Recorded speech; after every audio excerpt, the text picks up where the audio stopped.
नमस्कार दोस्तों।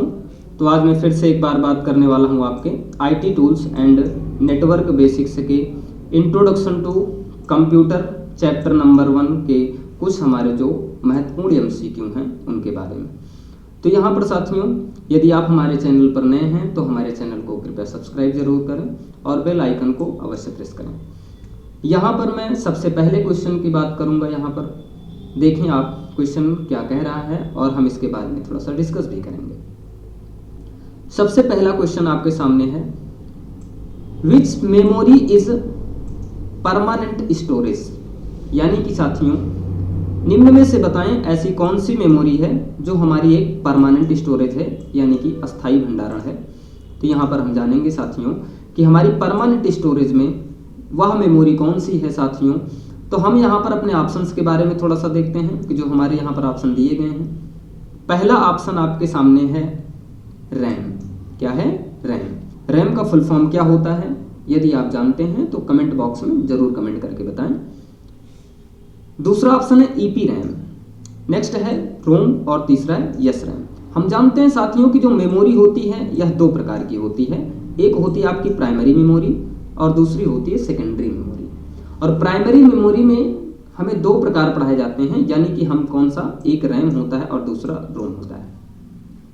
RAM nature में रैम का जो प्रवृत्ति होती है वह एक अस्थाई मेमोरी है और जो रोम होती है यह हमारी अस्थाई मेमोरी होती है। और रोम का फुल फॉर्म क्या होता है? Read only memory. तो यहाँ पे सही ऑप्शन जो होगा हमारा वह सी होगा, यानी कि रीड ओनली मेमोरी हमारी एक परमानेंट स्टोरेज में आती है।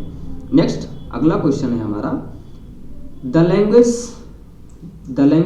That the computer can understand and execute is called. यानी कि कंप्यूटर जिस भाषा को समझता है और हमारे प्रोग्रामों को क्या करता है, निष्पादित करता है, उसे क्या कहेंगे।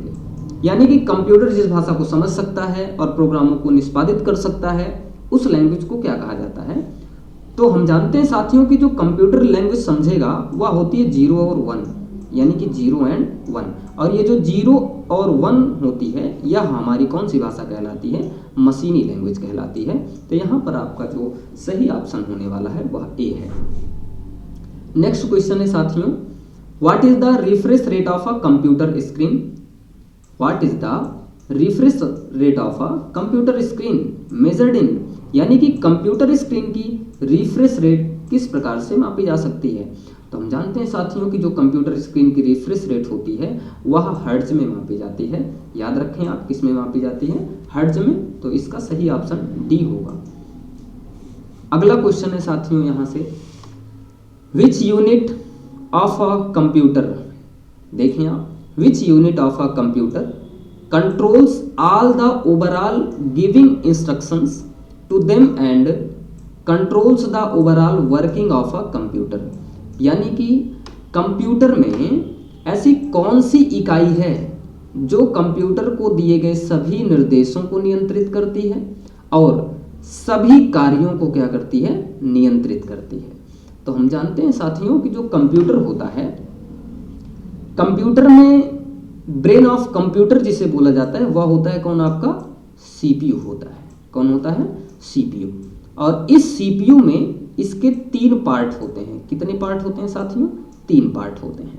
और वे पार्ट कौन कौन से हैं यहाँ पर मैं आपको दिखा रहा हूँ। पहला पार्ट आप जानते हैं, मैं क्रम वाइज थोड़ा सा बता दे रहा हूँ। एएलयू है, सीयू है और एमयू है। अब यहाँ तीनों हमारे पार्ट्स के जो तीनों यूनिट है हमारी, इनके कार्य क्या हैं। तो एमयू का पूर्ण रूप मेमोरी यूनिट। तो मेमोरी यूनिट का काम क्या होता है? डेटा को स्टोर करना। सीयू का काम क्या है? यानी कि कंट्रोल यूनिट। कंट्रोल यूनिट क्या करती है? हमारे सीपीयू में समस्त कार्यों को एवं समस्त इंस्ट्रक्शन को क्या करती है? कंट्रोल करने का कार्य करती है। और एएलयू का जो काम होता है, हमारी समस्त अंकगणितीय एवं तार्किक गणनाओं को करने के लिए कौन रिस्पॉन्सिबल है? एएलयू रिस्पॉन्सिबल है। तो यहाँ हमारे कथन के अनुसार जो ऑप्शन सही होने वाला है वह बी है, यानी कि कंट्रोल यूनिट। आइए अगले क्वेश्चन की तरफ देखेंगे हम। यहाँ पर अगला क्वेश्चन है साथियों, memory unit is a part of. यानी कि मेमोरी यूनिट निम्न में से बताएं एक किसका हिस्सा है।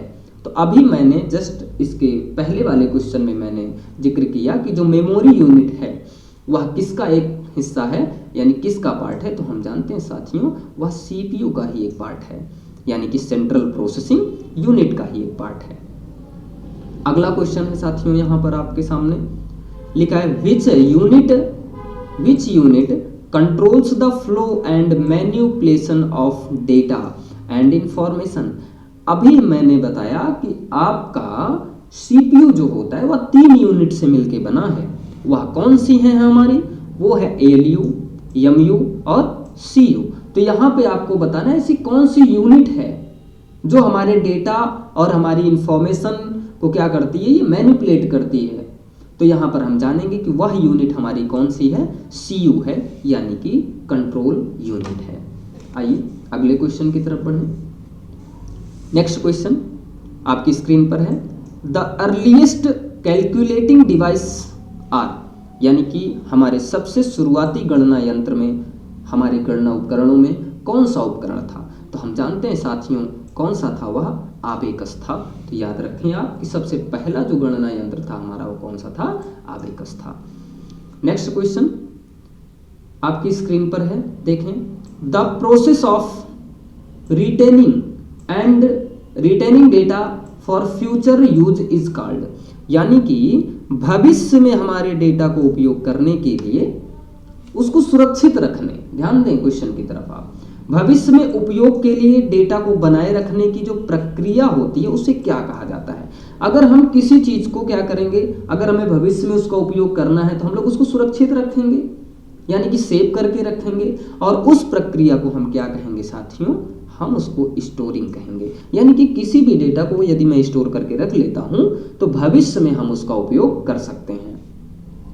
आइए अगला क्वेश्चन है आपका the access method used for magnetic tape is, यानी कि हमारी जो मैग्नेटिक टैप होती है स्टोरेज डिवाइस में, उसमें हमारे डेटा को एक्सेस करने की जो विधि होती है वो क्या है। तो हमारी जो वहां पे विधि यूज की जाती है, यानी कि उसका जो एक्सेस करने का मेथड है वो सीक्वेंशियल मेथड में हम एक्सेस कर सकते हैं। किस में एक्सेस करेंगे साथियों, सीक्वेंशियल मेथड में एक्सेस कर सकते हैं। नेक्स्ट क्वेश्चन है, देखें which of the following type of memory losses data when power is switched off. आपको मेमोरी में 2 प्रकार की मेमोरियां पढ़ाई जाती हैं, एक प्राइमरी मेमोरी और एक सेकेंडरी मेमोरी। प्राइमरी मेमोरी में आप रैम और रोम पढ़ते हैं। तो रैम का जो पूर्ण रूप होता है रैंडम एक्सेस मेमोरी होता है, और रोम का पूर्ण रूप जो होता है रीड ओनली मेमोरी होता है। तो हम जानते हैं कि जो प्राइमरी मेमोरी है यह वोलेटाइल नेचर की होती है, यानी कि यदि इसमें हमारा पावर बंद हो जाता है तो हमारे सिस्टम से हमारे डेटा क्या होते हैं, लॉस हो जाते हैं, यानी कि खो जाते हैं। तो आइए यहाँ पे हम देखेंगे साथियों, क्वेश्चन करें पावर बंद होने पर निम्न में से बताएं वह किस प्रकार की मेमोरी है जो डेटा को खो देती है। तो मैंने अभी बताया कि प्राइमरी मेमोरी में हमारी 2 हैं, यानी कि रैम और रोम। तो यहाँ पे हमारी जो रैम होती है ना, रैम क्या करेगी कि पावर बंद होने पर हमारे डेटा को लॉस कर देती है। तो हमारा सही ऑप्शन कौन सा होगा, बी होगा, रैंडम एक्सेस मेमोरी। आइए अगले क्वेश्चन की तरफ चले हम। नेक्स्ट क्वेश्चन है साथियों, which type of computer is used for weather forecasting, यानी कि हमारे यह जो क्वेश्चंस हैं आपके क्लासिफिकेशन ऑफ कंप्यूटर्स हैं, यानी कि आप जानते हैं कि बेस्ड ऑन साइज है, बेस्ड ऑन एप्लीकेशन है, बेस्ड ऑन आपका पर्पज है। तो ये 3 प्रकार के आधार पे आपको कंप्यूटर के प्रकार पढ़ाए जाते हैं। तो हम जानते हैं कि जो मौसम के पूर्वानुमान की जानकारी होती है, यानी कि वेदर फॉरकास्टिंग में हमारा जो कंप्यूटर उपयोग किया जाता है, हम जानते हैं साथियों कौन सा होता है, वह होता है हमारा सुपर कंप्यूटर। कौन सा कंप्यूटर, सुपर कंप्यूटर। तो यहाँ पे ऑप्शन आपका ए सही होगा। अगला क्वेश्चन है VGA, यानी कि जो VGA एक केबल होती है साथियों, जिससे आप क्या कर सकते हैं, अपने कंप्यूटर को क्या कर सकते हैं, अपने CPU से या फिर अपने क्लाइंट से क्या कर सकते हैं, कनेक्ट कर सकते हैं। तो BGA स्टैंड्स फॉर, BGA का पूर्ण रूप क्या होता है। तो मैंने बताया कि BGA एक प्रकार की क्या है, ऐसी केबल होती है। आप देखें यहाँ पर आपके सामने यह जो केबल रखी गई है ये कौन सी केबल है, BGA केबल है। तो एक पोर्ट हम CPU में लगाते हैं और एक पोर्ट हम कहाँ लगाते हैं, अपने मॉनिटर में लगाते हैं। तो ये जो बीजीए केबल होती है इसका फुल फॉर्म क्या होता है साथियों, तो यहाँ पर हम देखेंगे अपने ऑप्शन में कौन सा ऑप्शन सही है। तो बीजीए का पूरा नाम जो होता है वो क्या होता है साथियों, यहाँ पर हम देख रहे हैं, देखो लिखा गया वीडियो ग्राफिक्स एरे है, विजुअल ग्राफिक्स एरे हैं, या वोलेटाइल ग्राफिक्स एरे है, वीडियो ग्राफिक्स एडाप्टर हैं। तो जो इसका सही आपका आंसर होगा वह कौन सा होता है, वीडियो ग्राफिक्स एरे होता है। तो याद रखें हमारा सही ऑप्शन जो होगा वह ए होगा। नेक्स्ट क्वेश्चन है आपका, देखें the capacity of 3.5 inch floppy disk is, यानी कि हमारी फ्लॉपी डिस्क की जो कैपेसिटी होती है वो भी कौन सी फ्लॉपी डिस्क की, जो हमारी 3.5 इंच की फ्लॉपी डिस्क है उसकी क्षमता क्या होती है, डेटा स्टोर करने की क्षमता क्या होती है। तो यहाँ पर आप याद रखें कि आपकी जो 3.5 इंच फ्लॉपी डिस्क होती है यह भी एक स्टोरेज डिवाइस है साथियों, इसका जो स्टोरेज करने की यानी कि स्टोर करने की कैपेसिटी है वह 1.44 MB होती है। कितनी होती है, 1.44 MB होती है, आप याद रखें। अगर साथियों आपका अगला क्वेश्चन है कौन सा, BCD स्टैंड्स फॉर, यानी कि BCD का पूर्ण रूप क्या है। तो हम जानते हैं साथियों कि जो BCD होता है, BCD का पूर्ण रूप जो होता है क्या होता है, बाइनरी कोडेड डेसिमल होता है। क्या होता है साथियों, बाइनरी कोडेड डेसिमल होता है। आइए अगले क्वेश्चन की तरफ बढ़े हम। नेक्स्ट क्वेश्चन है आपका, chief component of first generation computer was, यानी कि हमारी पहली पीढ़ी के कंप्यूटर में जो मुख्य घटक था वो कौन सा था। तो जो हमारी पहली पीढ़ी थी साथियों, या जो पहली पीढ़ी थी इसके कंप्यूटर बहुत बड़े आकार के थे। तो इसमें हमारे मेन कंपोनेंट्स के रूप में कौन सा कंपोनेंट यूज किया गया था। तो यहाँ पर आपके सामने देखें, यह जो आपकी डिवाइस दिख रही है ना, यह कंपोनेंट जो दिख रहा है इसका नाम है क्या, वैक्यूम ट्यूब। क्या नाम है, वैक्यूम ट्यूब। तो याद रखें कि जो हमारा पहला कंप्यूटर था उसमें हमारे वैक्यूम ट्यूब और एंड वाल्व्स जो थे वो हमारे मुख्य कंपोनेंट के रूप में यूज किए जाते थे। अगला क्वेश्चन है साथियों आपका, the computer size was very large in, यानी कि किस कंप्यूटर के जो आकार थे वो बहुत बड़े आकार में थे। तो यहाँ पे देखें कंप्यूटर का आकार बहुत बड़ा था। तो मैंने अभी बताया कि जो हमारे प्रथम पीढ़ी के कंप्यूटर थे उनका आकार बहुत बड़ा था, और जैसे जैसे पीढ़ियाँ हमारी क्या हुई, बढ़ती चली गई, द्वितीय पीढ़ी, तृतीय पीढ़ी, चौथी पीढ़ी, पांचवी पीढ़ी, वैसे ये क्या होते गए, लेस एक्सपेंसिव भी होते गए। दूसरी चीज़, इनका जो आकार था यानी कि ये साइज में भी छोटे होते चले गए और काफ़ी तीव्र गति से कार्य करना चालू कर दिए। तो जो हमारे कंप्यूटर की साइज़ है, यहाँ पे जो बहुत बड़ी साइज़ के कंप्यूटर के बारे में पूछा जा रहा है, तो हमारे फर्स्ट जनरेशन के जो कंप्यूटर थे ये बहुत बड़े आकार के कंप्यूटर होते थे। तो यहाँ पे सही ऑप्शन जो होगा हमारा कौन सा होगा, यहाँ पे यानी कि करेक्ट आंसर ए होगा। आइए अब अगला क्वेश्चन है हमारा, विच जनरेशन ऑफ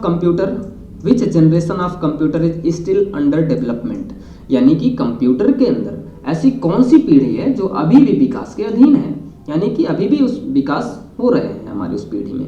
तो हम जानते हैं साथियों कि जो हमारे कंप्यूटर की 5th जनरेशन है, 5वीं पीढ़ी, कौन सी पीढ़ी, 5वीं पीढ़ी, वह हमारे कंप्यूटर की पीढ़ियों में विकास के अधीन है अभी, क्योंकि नए नए डेवलपमेंट हो रहे हैं। अगला क्वेश्चन है साथियों यहाँ पर, the computer that process both analog and digital is called, यानी कि ऐसा कौन सा कंप्यूटर होता है जिनमें दोनों के गुणधर्म हैं, यानी कि एनालॉग के भी गुणधर्म हैं और हमारे डिजिटल के भी गुणधर्म हैं। तो ऐसे कंप्यूटर क्या कहलाएंगे। देखें दोस्तों, फिर एनालॉग और डिजिटल दोनों को संसाधित करने वाले जो कंप्यूटर हैं उनको क्या कहा जाता है। तो हमने बताया कि जो एनालॉग और डिजिटल दोनों के गुणधर्म अपने पास रखते हैं ना, उन कंप्यूटरों को क्या बोला जाता है, हाइब्रिड कंप्यूटर बोला जाता है। वो कौन से कंप्यूटर होते हैं साथियों, हाइब्रिड कंप्यूटर होते हैं, याद रखें आप। अगला क्वेश्चन यहाँ पर आपके सामने है, नेक्स्ट है, a DVD is an example of, DVD यानी कि डिजिटल वीडियो डिस्क या डिजिटल वर्सेटाइल डिस्क। तो जो डीवीडी होती है ये कैसी डिवाइस है साथियों, ये एक स्टोरेज डिवाइस है। यह हमारा उदाहरण जो है वो ऑप्टिकल डिस्क के उदाहरण है। किसके उदाहरण है साथियों, ऑप्टिकल डिस्क के उदाहरण है। तो याद रखें आप।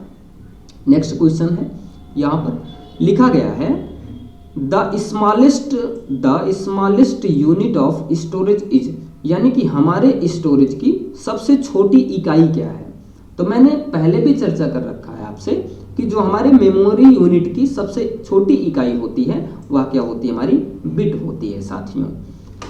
तो यहाँ पर आज आपका जो क्वेश्चंस की श्रृंखला है साथियों यहीं तक रहेगी। मिलेंगे आपसे नेक्स्ट क्लास में हम और भी कुछ इंपॉर्टेंट क्वेश्चन के साथ में साथियों, जय हिंद।